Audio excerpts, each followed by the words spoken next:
Hey, Mom. How are you? So happy to see you. I missed you. I miss you too. I know, love. I just wish I was stuck in this bed. My stomach hurts the entire time. You know how I feel about being useless. You're not useless. You're sick.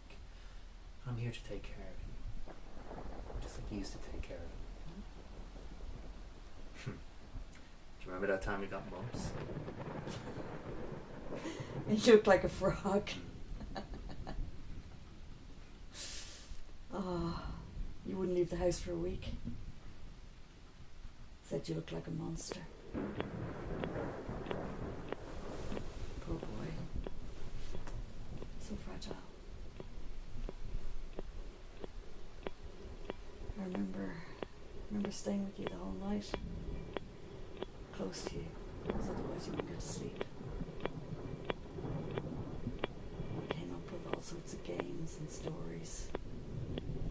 Just for us to play. Yeah, I remember. I remember the stories now. No, I don't want to read. My eyes are too sore.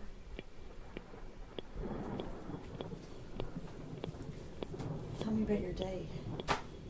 Tell me a story. Oh, no, I'm not good at telling stories. We could play cards. No, I don't want to play cards. Soup, listen to some No, music. no, I don't want soup. There's some weird taste to it anyway. Tell me a story. Please. Okay. I'll tell you a story. I'm going to give you a good story.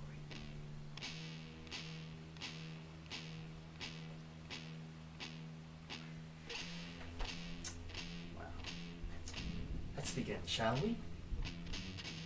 This is a story of a girl. Maria was a beautiful young girl from a small town. She had a sweet, innocent soul. When she was young and wandering around the woods one day, she came across an abandoned cemetery. Inside, she found a young man, but this wasn't a man from her town, and some could argue not a man at all, as he was hideous to look at. When he was born, his own town threw him out. They were afraid that he would bring a curse on them.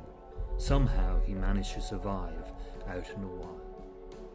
Maria, being of such warm heart and soul, wasn't scared of the sight of him.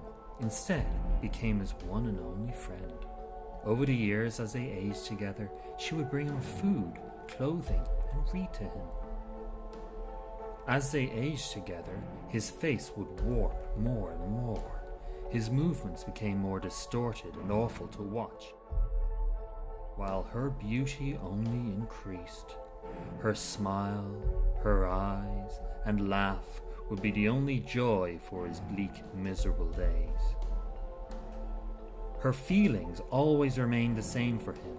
As the lost puppy she loved and adored, his grew into a passionate love and desire from his heart that he could barely control.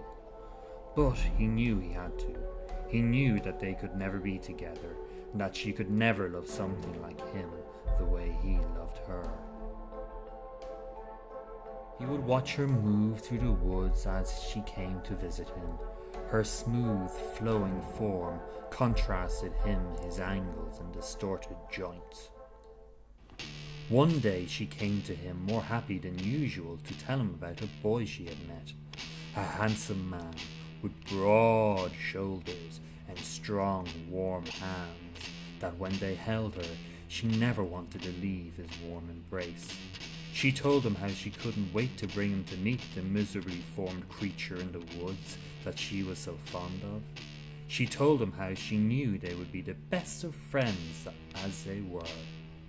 As she told him this story, our lonely, deformed creature could only think of the pain in his heart, the loss he was feeling, and what really would happen when the two of them were introduced, and how this guy would be repelled by him and take her away from him. He thought about the many nights he would sleep dreaming of her and him together, if only she could see the true him, not the version on the outside, but inside.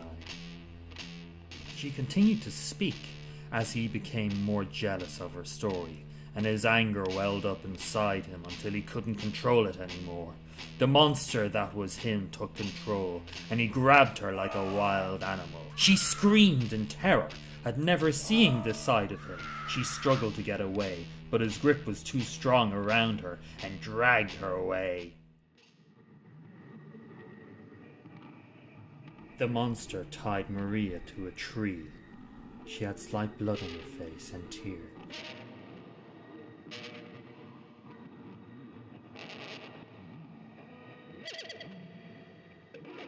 She refused to look at him.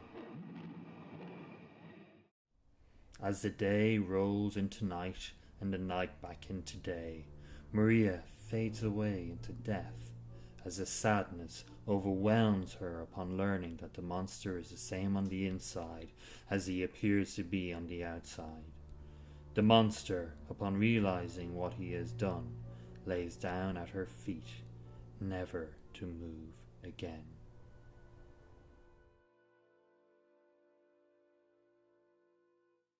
Frank. That's a terrible story to tell your old sick mother. Oh, sorry, I didn't mean to tell such a sad story. Here, let me get you some soup. That'll cheer you up. I don't want any soup. It tastes funny. I know, but it'll make you feel better.